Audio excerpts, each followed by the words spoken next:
Good evening, everyone. Thank you for joining us. My name is Hamza Ewing, Hamzaewing.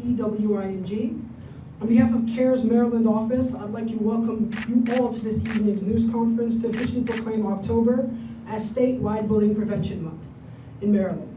We'd like to extend a special thanks to Governor's Office on Community Initiatives and our Interfaith partners who are joining us tonight for this important initiative. The format for this news conference will be that I'll call each speaker to the podium. We ask you to say and spell out your name in the organization or house of worship that you're affiliated with. We also ask you to please limit your remarks to 2 minutes so that everyone has a chance to speak. And without further ado, our first speaker this evening will be CAIR's Maryland Director, Zenera Awan.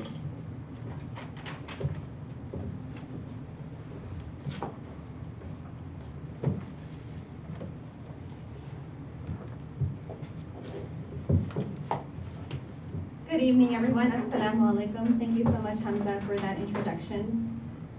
On behalf of CAIR, thank you to the Governor's Office on Community Initiatives, to Governor Hogan, to our friends Steve McAdams and Kevin Kraft for joining us here this evening as we mark October as Statewide Bullying Prevention Month.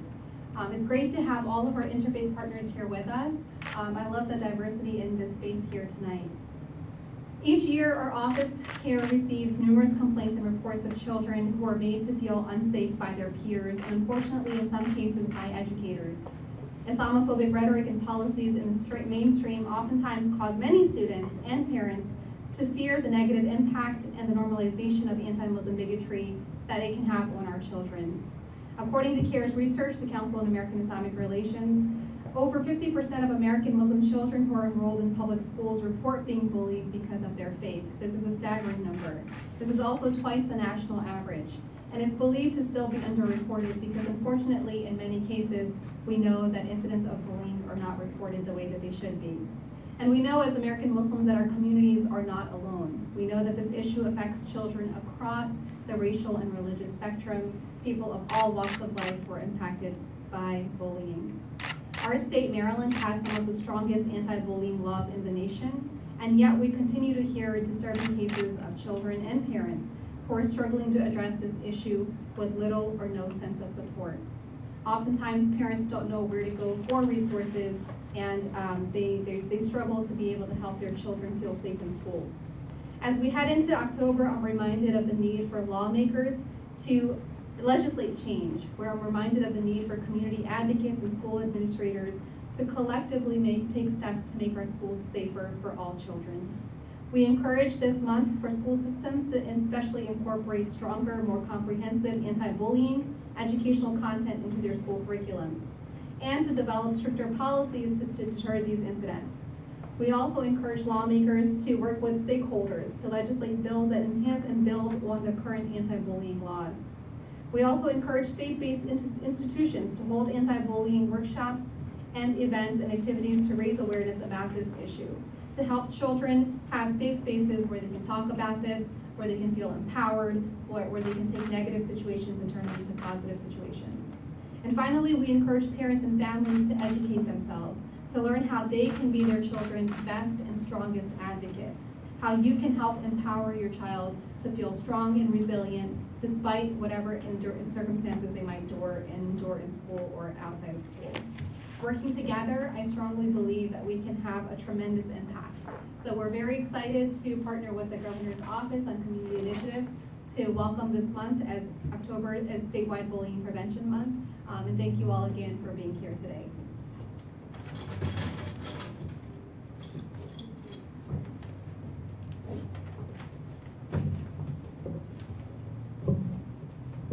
Thank you for your heartwarming remarks, Zenera Awan. For our next speaker, we're going to have the Executive Director of the Governor's Office on Community Initiatives, Steve McAdams.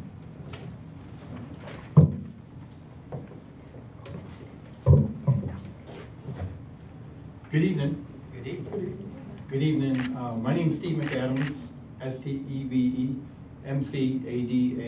and I'm with the Governor's Office of Community Initiatives. And on behalf of Governor Hogan and Lieutenant Governor Boyd Rutherford, we'd like to extend a hearty thank you to Zainab and CAIR and all the community partners here today who are speaking up for our most vulnerable and sacred part of our community, which is our children. Governor Hogan always says that the greatest asset that we have is our people, and regardless of whatever initiative or policy that comes out of Annapolis or Washington, D.C., the single greatest thing that we can do is message. And today sends a strong message of unity and bringing people together and providing confidence for everybody that they are important, they are loved, they're special, they're unique, and they will do extremely well in our great state of Maryland. Zainab, we cannot express in words how strong our partnership has been over the last 6 years, and we want to thank you for giving us the ability to touch people in all communities and help anybody who is vulnerable or in need. We also want to thank the County Executive's Office for doing a great job and being a great partner and working with the governor, so thank you very much. And today, Governor Hogan has sent with Kevin and I, Kevin's here with me from the governor's office as well, a proclamation that we would like to present to you. It says, from the state of Maryland, proclamation from the governor of the state of Maryland, National Bullying Prevention Month, October 2021. Bullying is physical, verbal, sexual, and emotional harm and intimidation bestowed and pushed onto our people and our children. Bullying awareness in neighborhoods, playgrounds, schools, and throughout technology, such as internet and cell phones, are important to message and share how that happens. Various researchers have concluded that bullying is the most common form of violence affecting millions of American children and adolescents annually. Maryland children and adolescents suffer by bullying annually, and targets of bullying are more likely to acquire physical, emotional, and learning problems and have adverse effects on them through their childhood. Therefore, I, Lawrence J. Hogan, provide this proclamation on October 21 as National Bullying Prevention Month in Maryland, and we thank you for doing this. Thank you. Solemnly, Hogan. Great, thank you. We'll take that.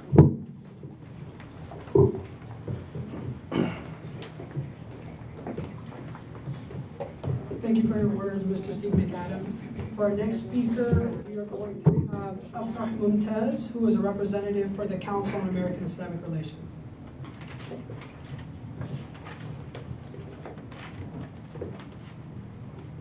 Hello everyone, my name is Afrah Mumtaz, A-F-R-A-H-M-U-M-T-A-Z.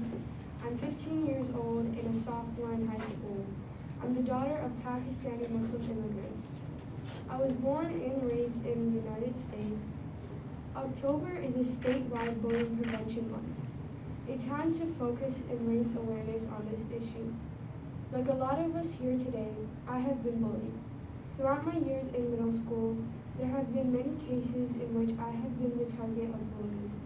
Moments where the people whom I was surrounded by made me feel like the weaker person, calling me names, mocking me, using my background of being a proud Pakistani Muslim American to insult and agitate me. I did not know at the moment, but today I realize the strength that others and I have today to take such hurt. For those of you who have been bullied or who are being bullied, remember to stay strong and resilient. Do not let the words and actions of someone else discourage you or bring you down. Speak up because your voice matters. At the time of these incidents, the principal and teachers didn't take the initiative and actions as they should. Bullying and mocking students from other backgrounds would occur in front of the teachers. Most did nothing in response. Many people are treated as though their trauma is unimportant. Schools should create a safe atmosphere for students to feel secure regardless of their background. One of the first steps schools must take to prevent bullying is to establish a culture of inclusion and respect. Teachers need to be well trained to assess how to deal with bullying situations. Monitoring bully hotspots is also one of the most important ways to stop bullying. Let's take this problem seriously and empower young people to speak up for themselves and one another. Thank you.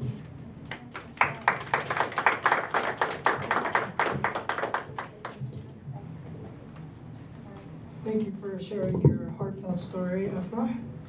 For our next speaker, we are going to have Jasmine Saluja, who is a member of the Guru Nanak Foundation.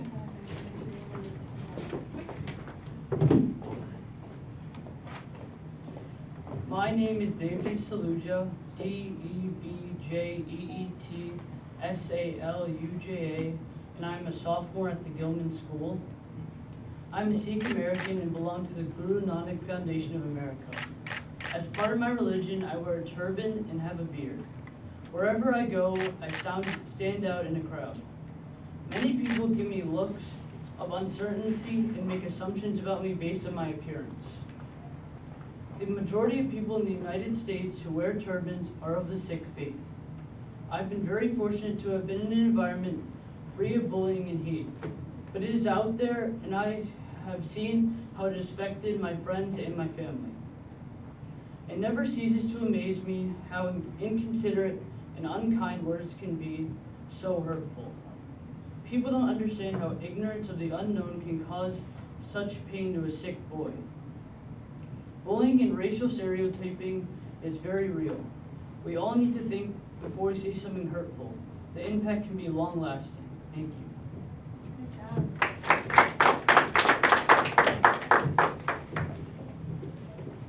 Thank you for your words, Divjeet. For our next speaker, we're going to have Simeon Walker, who's affiliated with Bridge, Maryland.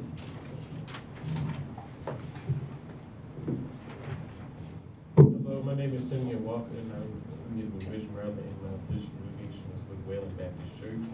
And I would just like to speak on a little bit of my experience about bullying. So, in elementary school, I used to get teased a lot, not necessarily about clothes or anything, but teased because of the way I carried myself, if I wasn't rude to other teachers, or if I didn't indulge in any other, foolish activities that other kids indulged in. And it's just a fact of, not only did that affect me, but it also hurt me. And it's not really about why it happened to me. It's more, I'm here today and I'm able to speak on it and I'm able to be strong about it. Not only about me getting bullied, my friends getting bullied, and just the fact of how, as kids, you should be kind. Like, it shouldn't be any reason why, you're coming home. I feel like if you're a bully, it's just a way of how your home life is. It just reflects on how you are. And I just feel like a way to prevent this is it has to start at home. Like, we have to it's not only, telling your kids you love them, being there for your kids, just make sure that they know that just because they have someone picking on them at school, that's not where it stops. It's always another end. It's light goes on. You just always have to make sure that your kids are loved, and that kid at school that's picking on them is not just the only stop.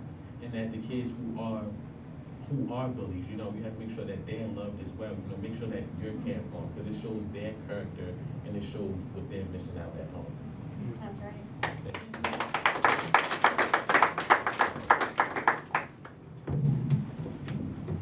Thank you for sharing your story, Simeon. For our next speaker, we're going to have Reverend Marlin Tillman, who is also affiliated with Bridge, Maryland.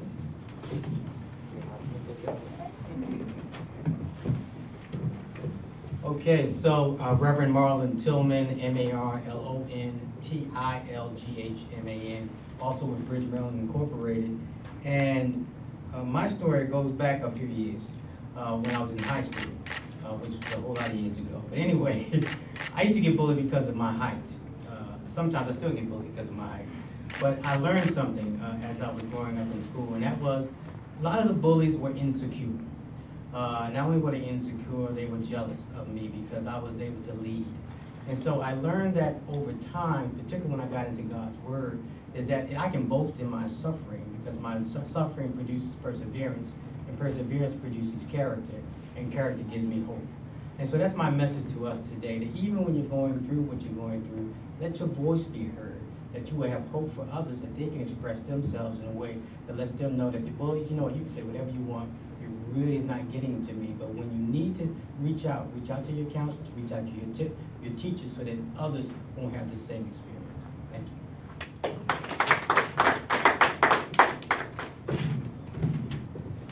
Thank you for your words of truth and wisdom, Reverend. For our next two speakers, we're going to have Ellie Berg and Rabbi Miriam Berg, who are affiliated with the Beth Am Synagogue. Good evening, everybody. I am Rabbi Miriam Berg, M-I-R-I-A-M-B-U-R-G. And as you just heard, we are connected with Beth Am Synagogue in Baltimore City. And I just want to share one reflection and question with you. Years ago, when I was working in a Jewish day school in Los Angeles, we were studying the book of Genesis, and we're taught at the beginning of Genesis that we are all made B'Tselem Elohim, in the image of God. And we did a program with families one evening where we had everybody make a button that said, "I am made in the image of God," and wore them for the whole program. And then after we asked them, how would you treat people differently? How would you live your lives differently if you could see that button every moment of every day? And it's a question I think about a lot, because just looking at every single person's face, we see the image of God. And if we could do more of that, there'd be less of this.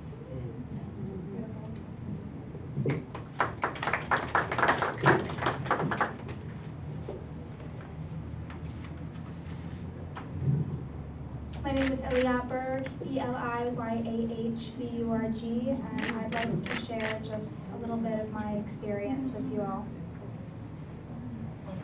I have lost my tongue. Can you help me find it? It has been stolen, taken hostage by the monster of my fear, but this fear isn't my own.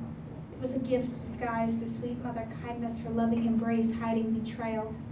I beat back her darkness until she turned her hateful gaze on my blood, and thus I fell into her grasp, and she took my voice, made it shake and stutter. I have found my tongue.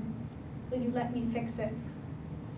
I wrote these words 2 weeks ago, hunched over in my chair, hands shaking and chest heaving, my mind overcome with panic and fear. Fear which has yet to cease despite my last contact with her being 2 years ago. I have grown paranoid, constantly afraid that everyone is her agent, sent to befriend me and reveal to her my darkest secrets, falsehoods and over-exaggerated distortions of out-of-context words or phrases, posted online with words such as microaggression or defending terrorists, and my full name forever ingrained in the internet. I have never been one to remain silent about my opinions, and yet I have learned to hold my tongue, to double and triple check every word that tumbles from my mouth in the vicinity of my peers. I have cried in quiet offices, escaped from countless classes to seek comfort in the words and arms of my few faculty friends and the voices of my family echoing faintly through my phone speaker.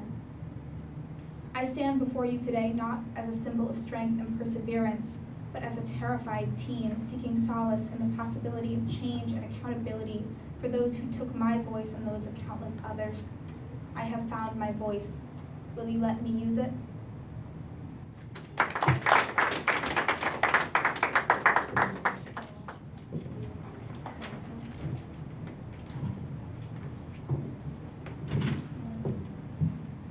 Thank you for your powerful words, Ellie and Miriam.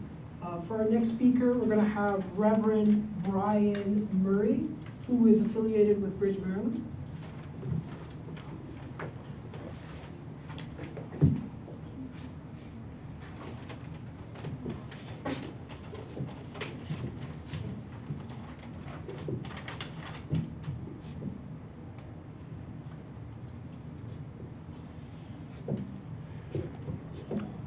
Friends, colleagues, to the victims of bullying, and to the families of victims,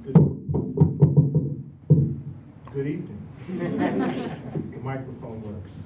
I'm Reverend Brian Murray, B-R-I-A-N-M-U-R-R-A-Y.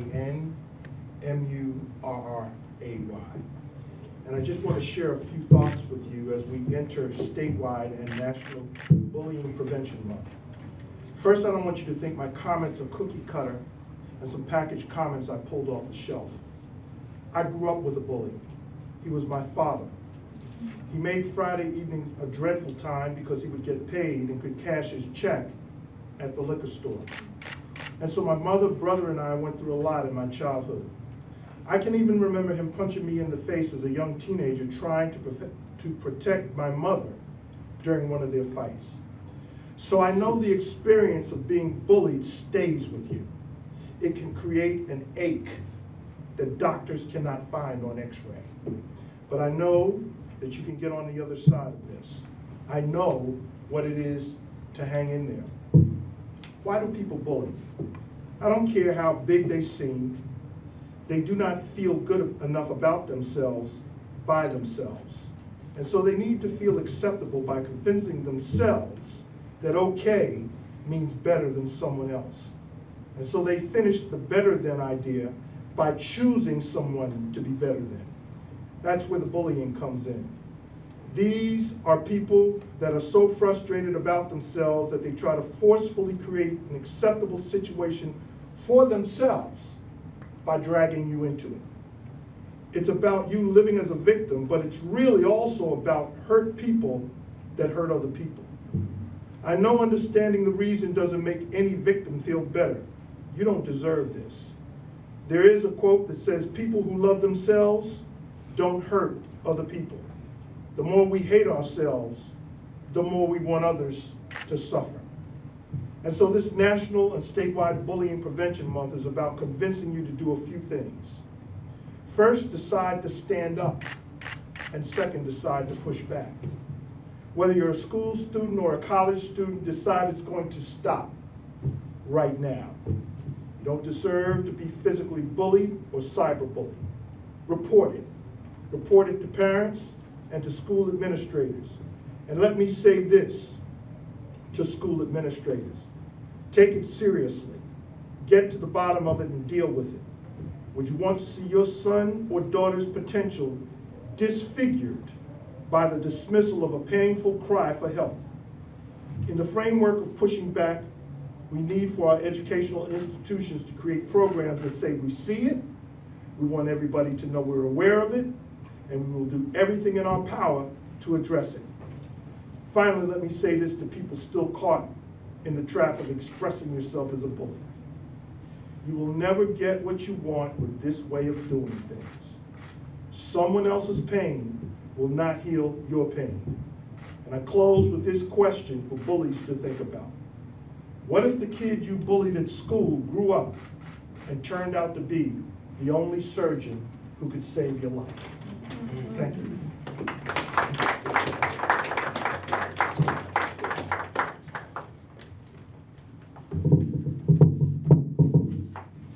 Thank you for sharing your profound words of wisdom, Reverend Brian. For our next speaker, we are going to have Zenera Awan, who is the president of the Howard County Muslim Council.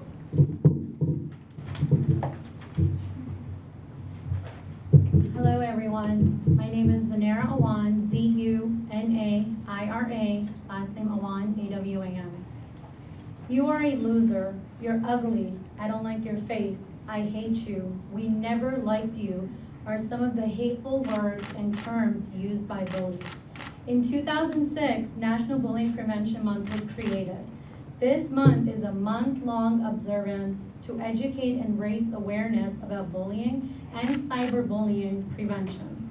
Addressing and preventing bullying is something we all can do every day. Nearly half of all students in grades 4 through 12 reported being bullied at least once in their life.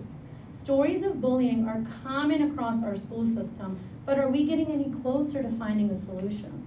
It is important for schools to recognize the bullying behavior and address it immediately. Administrators need to find solutions for the behaviors.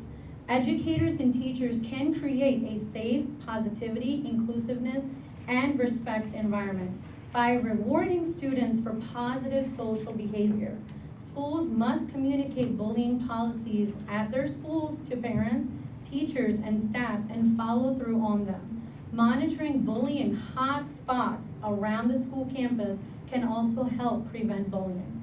Students that are involved in bullying are at a higher risk of attempting suicide than those that are not bullied.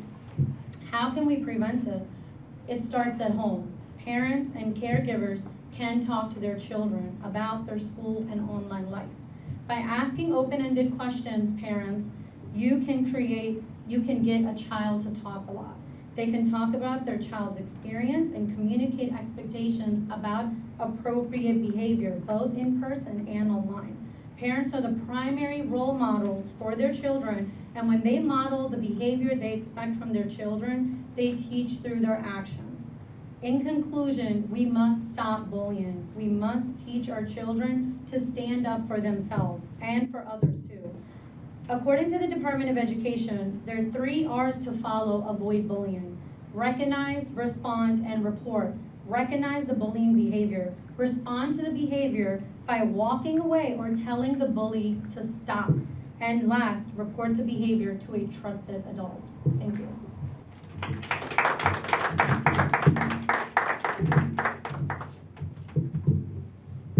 Zenera was our final speaker. Thank you so much for sharing your insights.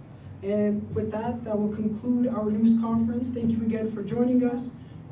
Jasmine. Oh, I'm so sorry about that. You do have Jasmine. Yeah, so our final speaker is going to be Jasmine Saluja, who is also affiliated with the Guru Nanak Foundation.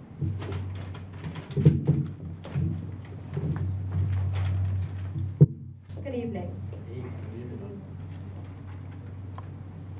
Good evening. My name is Jasmine Saluja, Jasmine Kaur. Saluja.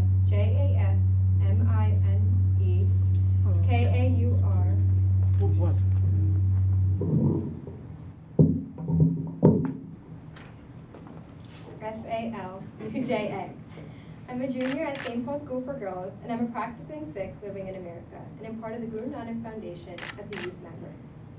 Today, we are all gathered here to welcome and commemorate on an event which will change the lives of many by proclaiming October as statewide Bullying Prevention Month. To give you all some context, I want to start off today by explaining what Sikhism is as a religion.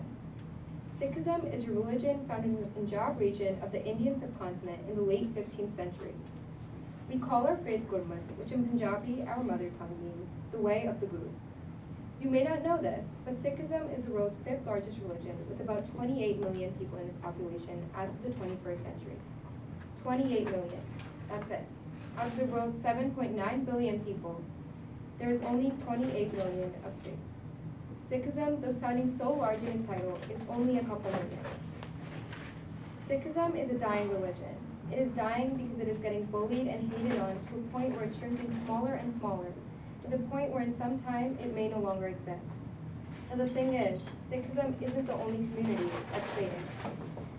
With today's proclamation, we're hoping not just the Sikhs, but every other community, starting with the state of Maryland.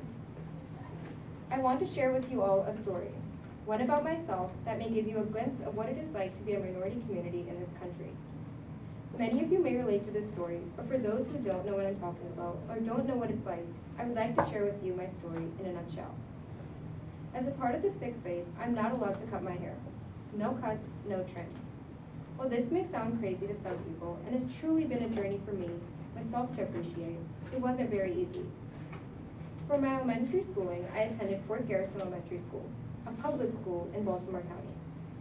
Now you may be thinking, what's the worst that could happen? Even as being a Sikh, my family and I thought, I'm a girl. Girls have long hair. It'll be fine. Then my long but impactful journey began as I entered my kindergarten year. Why is your hair so long? You should just cut it. Who even cares about religion? You can cut it. Your parents won't find out. I switched schools my 6th grade year and joined St. Paul's School for Girls. It got much better, however the awkward confusion and staring in mostly bad ways continued. In my 7th grade year, I decided to stand up not just for myself, but also my Sikh, Greater Indian, and all minority communities. I gave an all-school speech informing faculty, middle and upper schools about my faith and practice it. Standing up for myself made an impact on how others viewed me. The bullying lessened, but was still there. St. Paul's, as you may have been able to infer by the name, is a Christian school, which didn't exactly help me in fitting in. You all may not have long hair, which makes you stand out, but we are part of a minority community because we have something that doesn't fit the normal American standard, forcing our bullying. When I had first joined St. Paul's, there was only one other Indian student, who in that year was a senior, which meant in my 2nd year there, I was the only Indian at the school. 6 years later, I'm still the only Sikh girl. However, now that I have spread awareness about myself and my community, life doesn't seem so stranger-like. I've never once thought about switching schools where there may be a larger Indian community because I like spreading awareness about something that needs to be heard. There are only a few generations left to turn around this dying religion, and I want to be one of the small factors to help achieve that goal. I'm proud of what our state has accomplished and encourage you all to use that as a kickstart to standing up for yourselves and making a difference. Because you truly are the only one who can help make things better for your community. Too often, we let our beliefs and appearances create divide, but in fact, we are all human.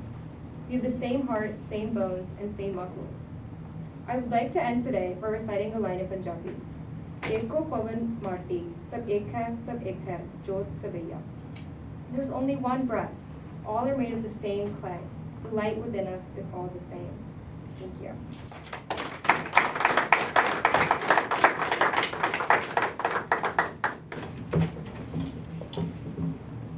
Thank you for sharing your experience with such an evocative story. We appreciate it. And with that, we've had our final speaker this time. That will conclude our news conference. Thank you again for joining us, everyone. We strongly encourage that you take advantage of this month of October to continue to raise awareness about bullying and help address this issue within our communities. Thank you again.